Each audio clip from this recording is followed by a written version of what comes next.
Assalamualaikum warahmatullahi wabarakatuh. Perkenalkan, nama saya Arina Dwi Septia dengan NIM 1282463. Hari ini saya akan menjelaskan mengenai air dehumidifier. Latar belakang dari adanya air dehumidifier ini adalah karena kelembapan udara adalah jumlah uap air di udara yang dinyatakan dalam persen dan dipengaruhi oleh suhu, tekanan, dan sumber air. Tingkat kelembapan yang terlalu tinggi dapat menyebabkan pertumbuhan jamur, bakteri, dan masalah kesehatan. Sementara kelembapan terlalu rendah dapat mengakibatkan iritasi kulit, gangguan pernafasan, serta kerusakan barang kayu. Untuk menjaga kelembapan ideal dalam ruangan tertutup, salah satu solusinya adalah menggunakan air dehumidifier. Alat yang mengurangi kadar uap air, pengembangan sistem dehumidifier otomatis dengan sensor kelembapan dan mikrokontroler, memungkinkan pengaturan kelembapan secara real time, sehingga udara tetap nyaman dan sehat. Nah, berikutnya saya akan menjelaskan apa sih tujuan dari pembuatan dehumidifier ini. Yang pertama adalah mengetahui faktor-faktor apa saja yang dapat mempengaruhi tingkat kelembapan udara dalam ruang tertutup. Dan kedua, mengetahui pengaruh air dehumidifier otomatis pada tingkat kelembapan udara dalam ruangan tertutup.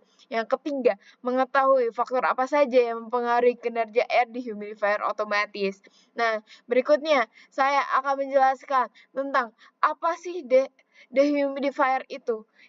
Dehumidifier adalah alat yang berfungsi untuk mengurangi kelembapan udara dalam suatu ruangan dengan tujuan menciptakan kondisi lingkungan yang lebih nyaman dan sehat. Nah, bagaimana sih prinsip kerja dari alat ini? Yang pertama, sensor DHT11 digunakan untuk mendeteksi suhu dan kelembapan udara secara real time di dalam ruangan. Yang kedua, data diperoleh dari sensor kemudian diproses oleh mikrokontroler. Yang ketiga, tingkat kelembapan melebihi ambang batas yang telah ditentukan, misalnya di atas 60 RH, maka sistem akan mengaktifkan modul pendingin Peltier. Modul ini akan menciptakan permukaan dingin dan yang memfasilitasi proses kondensasi uap air dari udara. Nah, uap air yang terkondensasi ini akan ditampung dalam wadah, sementara udara kering dikembalikan ke ruangan.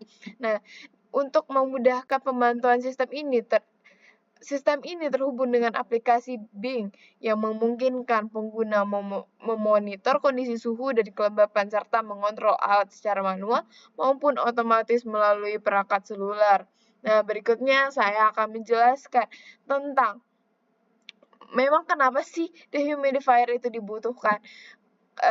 Kelembapan udara yang tidak terkontrol, baik terlalu tinggi maupun terlalu rendah, dapat berdampak negatif kepada kesehatan manusia, merusak struktur bangunan dan menurunkan efisiensi energi.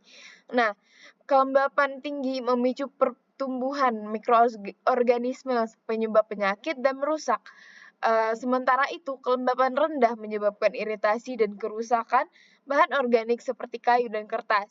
Ketidakseimbangan kelembapan juga membebani HVAC yang meningkatkan konsumsi energi dan biaya operasional. Ya, berikutnya saya akan menjelaskan tentang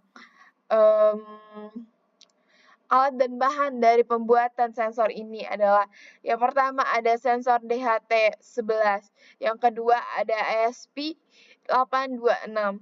Nah, yang berikutnya ada LCD, modul relay, Peltier, kipas, kabel jumper, power supply 12 volt atau 5 ampere, akrilik untuk casing, lakban, lem Korea, dan gunting. Berikutnya saya akan menjelaskan tentang hasil uji coba alat dalam waktu yang sudah terlihat. Jabarkan saat jam 1.15, suhu dan kelembapan itu tercatat 27,5 dan 55 untuk kelembapannya. Nah, berikutnya pada 5 menit kemudian tercatat suhu 29,1 dan kelembapan 48.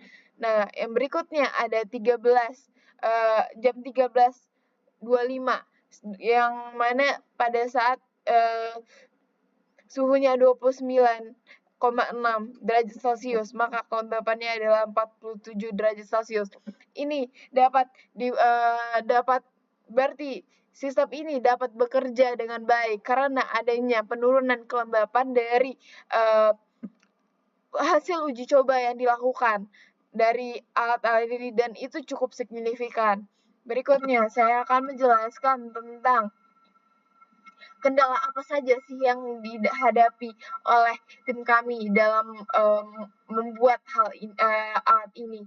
Yang pertama, keterbatasan dana yang menghambat pembelian alat dan bahan. Yang kedua, koneksi antar alat dan IoT dan aplikasi billing yang sering terputus. Yang ketiga, koneksi Wi-Fi tidak stabil selama pengujian. Yang keempat, beberapa komponen yang dibutuhkan cukup mahal dan sulit dijangkau. Nah, yang kelima, produk tidak berjalan sesuai perintah yang diinginkan. Dan yang keenam, logika algoritma belum optimal. Nah, solusi apa sih yang kami dapatkan dari kendala-kendala tersebut? Yang pertama, mencari alternatif alat dan bahan dengan spesifikasi yang setara namun terjangkau. Berikutnya, melakukan pengecekan rutin terhadap koneksi jaringan. Yang ketiga, menyediakan alternatif koneksi cadangan jika memungkinkan. Yang keempat, mengoptimalkan penggunaan komponen yang sudah tersedia. Yang kelima, memperbaiki struktur algoritma program. Dan yang keenam, menerapkan logika alternatif yang lebih adaptif. Oke, baiklah. Apa sih kesimpulan dari program kami ini? Berdasarkan hasil penelitian, dihasilkan sebuah solusi berdasarkan permasalahan kelembapan udara yang disebabkan oleh faktor suhu, tekanan, pergerakan angin, radiasi vegetasi, persediaan air, curah hujan, ketinggian tempat, dan kerapatan udara yang memiliki beberapa dampak negatif bagi kesehatan lingkungan maupun perangkat elektronik. Solusi tersebut adalah dengan menggunakan air dehumidifier otomatis yang dilengkapi oleh sensor DHT11 untuk mendeteksi kelembapan dan mikrokontroler SP8266 sebagai pusat pengendali, model peltiar, dan kipas yang menurunkan kadar uap air di udara. Alat ini berfungsi untuk menjaga kelembapan ideal dari 40% sampai 60%, sehingga menciptakan lingkungan yang nyaman, aman bagi kesehatan maupun perangkat di sekitar. Terdapat beberapa kendala dalam penguji cobaan alat ini, yaitu gangguan pada pemrograman, keterbatasan lokasi pengujian, serta keterbatasan anggaran.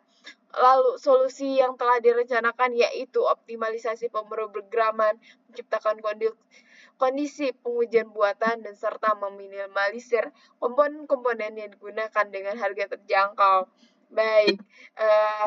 Baik, segitu hanya segitu yang dapat saya sampaikan. Mohon maaf bila ada kesalahan. Wabillahi taufiq wal hidayah. Wassalamualaikum warahmatullahi wabarakatuh.